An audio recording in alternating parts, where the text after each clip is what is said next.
My name is Emily, I'm 32, and at my own birthday dinner, my sister announced she was pregnant with my husband's baby. Before I tell you how I revealed a single truth that shattered their entire world, let me know where you're watching from in the comments. They thought they were in control. Standing there in the middle of the ivory room, the nicest restaurant I'd ever been to, with all my friends and family watching. My sister, Lauren, had her hand placed dramatically on her small bump.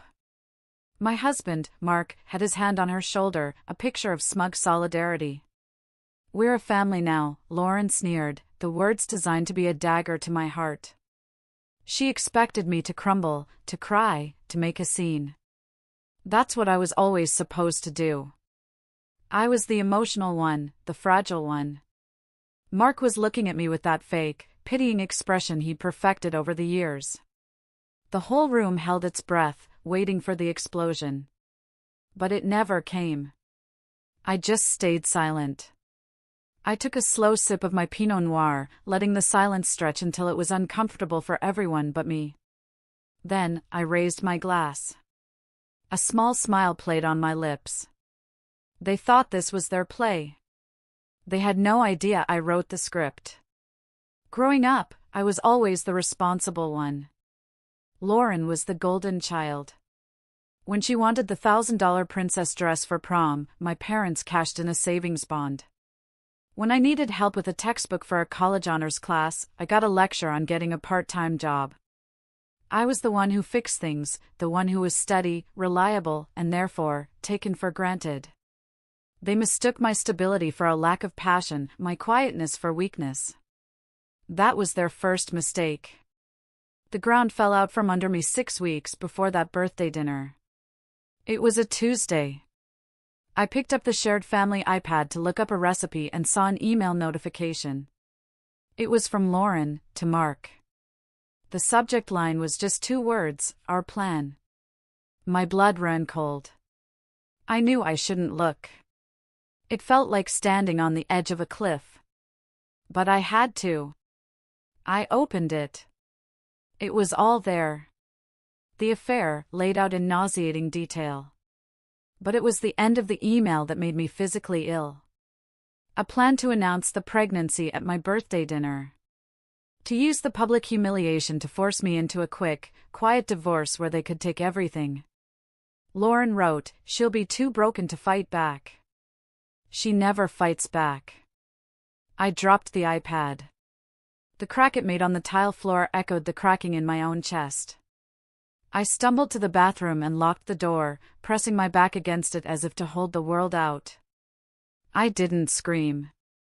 I didn't cry. I just opened my mouth and let out the silent, ragged gasp as the life I thought I had evaporated in front of my eyes. That was the only moment of weakness I allowed myself. One silent scream. Then, the grief hardened into something cold and sharp. It hardened into rage. I picked up my phone and called my best friend, Jessica. "Jess," I said, my voice steady. "It's happened." "What?" "No." "Emily, where are you?" Her voice was laced with panic.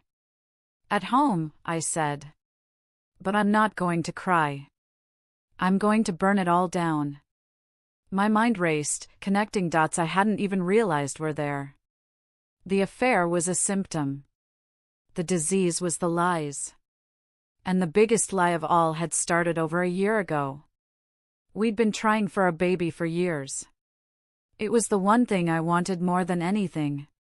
Finally, after my endless pleading, Mark agreed to get tested. He went to a clinic, Northwood, by himself. He came home that night and put on the performance of a lifetime. He held me while I cried, stroking my hair, telling me it wasn't my fault. The doctor said, "It's not me, Em," he'd whispered, his voice thick with fake sympathy. He said I'm fine. It must be you. He let me carry that burden for a year. He let me believe I was broken. That was a cruelty I couldn't even process. But now, his lie was about to become his undoing. "Jess," I said over the phone a few days later, "I need the real results from Northwood Clinic. From a year ago. That's protected by HIPAA. It's a fortress, she said. Jessica was a paralegal, she knew the rules. I'm his wife, I said, my voice hard. There has to be a key to that fortress. There was. It took 2 weeks of phone calls, signed consent forms I found in his old files, and a bit of clever social engineering, but we got it. An email landed in my inbox with a PDF attachment. My hand was shaking so badly I could barely click the mouse. The report loaded. I scrolled past the medical jargon to the summary at the bottom. Patient exhibits zero sperm motility. Diagnosis, azoospermia. Sterile. The word just hung there on the screen. He wasn't just a cheater. He was a monster. The lie was so clean, so total, it made me wonder, what else was he lying about? That thought became an obsession. If he could lie about that, he could lie about anything. My mind went back to the day he'd supposedly paid for those expensive tests. It cost thousands, he'd said. Specialist consultations. I pulled up our joint bank statements from that month. There was no payment to Northwood Clinic. Not a dime. But there was a cash withdrawal. A big one. $20,000. My gut clenched. This wasn't just about an affair anymore. I hired a private investigator the next day. A quiet, older man who looked more like a librarian than a detective. I don't care if he's cheating, I told him, sliding a folder across his desk. I know he is. I need you to follow the money. Find out where that $20,000 went, and any other money that doesn't add up. He delivered 2 weeks later. It was worse than I could have imagined. The PI had traced the money to a shell account Mark had set up. From there, it was a steady stream of payments to Lauren. For her rent, her car, her designer bags. But the final piece was the kill shot. A single transfer of $200,000 from Mark's corporate expense account, embezzled money, to a title company. It was the down payment for a new house. A house that was now in my mother's name. It wasn't a betrayal. It was a conspiracy. My own husband, my own sister, and my own mother. And in my purse, I held the two things that would bring it all crashing down. His medical report and the PI's financial report. And that brings us back to the dinner. The silence in the restaurant was deafening after Lauren's announcement. I stood up, holding my wine glass. To family, I said, my voice ringing with a clarity that surprised even me. And to the truth. I reached into my purse and pulled out a single, folded piece of paper. I slid it across the polished mahogany table to Mark. He looked at it, confused. "What's this?" he asked, his voice wary. "That," I said, making sure to speak loud enough for the whole table to hear, "is the truth. From Northwood Clinic. From last year." I watched the color drain from his face. He knew instantly. Lauren looked from his face to mine, her triumphant smirk finally faltering. "The biggest lie wasn't you sleeping with my sister, Mark," I said, my voice like ice. "It was you ever pretending you could be a father." A collective gasp went through the room. Lauren's face, which had been glowing with victory moments before, crumpled into a mask of pure horror. Her eyes darted to Mark, then down to her own stomach, the reality of my words crashing down on her. Mark started to stammer, You can't." But I wasn't finished. I turned my gaze to my mother, who was staring at me, mouth agape. "And Mom," I said, my voice softening into something even more dangerous. "That house is lovely. But when Mark's company finishes their fraud investigation into the missing $200,000, they're going to want it back." That was it. The second punch. Chaos erupted. Mark lunged across the table, his face a contorted mess of rage and panic. "You witch," he screamed. Restaurant security was on him in a second, two large men hauling him away from the table as he thrashed and cursed. The perfect ending to my marriage. A public, humiliating, and well-deserved implosion. In the middle of the chaos, as my mother started sobbing and Lauren just sat there, catatonic, I calmly picked up my purse. Jessica was already by my side, a protective hand on my back. I started to walk away. Lauren, snapping out of her stupor, grabbed my arm. Her grip was desperate. "Emily, please," she whimpered.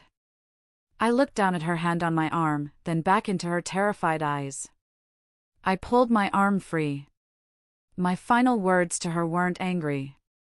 They were just final. "I'd save your please," I said, my voice flat. "And I'd call Ryan. He deserves to know he's going to be a dad." Then I turned and walked out of that restaurant with Jessica. The heavy oak doors swung shut behind me, muffling the sounds of the life I was leaving behind. For the first time in a long time, I could breathe. The next 6 months were a blur of lawyers and paperwork. But it was a clean burn. I'm in a pottery studio now, in a different part of the city. 6 months later. My hands are covered in wet clay, and I'm laughing. A real, deep laugh. Jessica is here with me, trying and failing to center a lump of clay on her own wheel. "So, the divorce is final?" she asks, flicking a bit of clay at me. "As of Tuesday," I say, smiling. His company settled. Handsomely. Turns out they really prefer not to have their dirty laundry aired in a public court case. My phone buzzes on the table beside me. I wipe my hands and pick it up. It's a news alert from a local station. The headline reads, "Former finance executive Mark Peterson sentenced to 5 years for embezzlement." There's a grainy picture of him being led away in handcuffs. I stare at it for a long moment. I feel nothing. No joy, no satisfaction. Just quiet. He's a chapter in a book I've already finished reading. I put the phone face down on the table and turn back to my pottery wheel. "Now," I say to Jessica, spinning the wheel again. "Where were we?" I have a small balcony in my new apartment. It overlooks the lake. On it, I have a single orchid I rescued from the clearance rack at a garden store. It was battered and its flowers were gone, but I saw the life still in it. I've been nursing it back to health. This morning, I saw a new bud. For a long time, I thought I was the one who was broken, the one who couldn't grow. But I wasn't broken. I was just planted in the wrong garden. Thank you all so much for listening to my story. It took a long time to heal, and I'm still a work in progress. I want to ask you guys, have you ever had a moment that felt like an ending, but turned out to be a new beginning?